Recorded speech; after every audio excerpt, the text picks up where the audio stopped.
Sejak kejadian di lift bawah tanah pada malam itu, aku demam selama 3 hari. Tapi hospital tetap kekurangan staf. Jadi nak tak nak, aku terpaksa masuk semula untuk bertugas pada malam Jumaat, iaitu malam yang paling aku tak suka. Jadi malam itu, aku ditugaskan di bilik rehat jururawat di Ward 7B, seorang diri. Lampu di dalam bilik redup, hanya bunyi kipas yang saling berputar perlahan menemani aku. Di depan katil rehat ada cermin besar. Cermin yang dikatakan sudah lama dipasang sejak tahun 80-an lagi. Ramai jururawat lama pesan, jangan pandang cermin itu di waktu antara jam 3 ke 4 pagi. Sebab pernah ada jururawat yang terdahulu ternampak bayangan yang bukan diri dia sendiri. Aku ketawa kecil di dalam hati mendengar kata itu. Tapi bila aku pandang jam, jarum panjang betul-betul di angka 12, tepat pukul 3 pagi. Aku berdiri nak betulkan tudung dan aku pandang ke arah cermin. Pada mulanya macam biasa je, tapi makin lama aku perasan pantulan di dalam cermin itu lambat bergerak dari gerakan sebenar aku.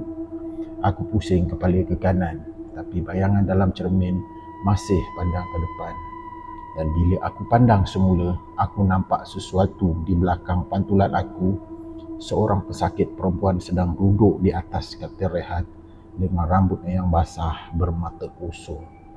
Aku cepat-cepat toleh ke belakang dan aku tengok tak ada sesiapa bila aku pandang. Tapi bila aku pandang semula ke cermin, bayangan wanita itu semakin dekat.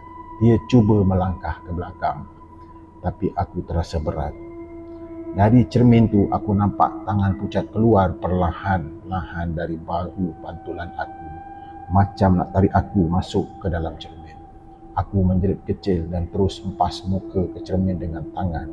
Cermin itu retak besar, tapi bila aku pandang semula, retak itu berbentuk wajah perempuan yang senyum, senyuman yang sama yang aku nampak di Ward 7B pada malam pertama dulu.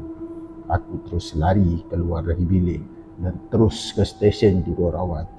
Ketua jururawat dan kebetulan masuk tanya, "Kau buat apa dalam bilik tu?"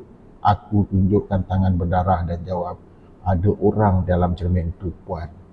Dia pandang aku lama, kemudian perlahan-lahan dia cakap, "Dulu jururawat pertama yang meninggal di hospital ni mati di dalam bilik tu kerana dia cuba pecahkan cermin itu juga." Sekian.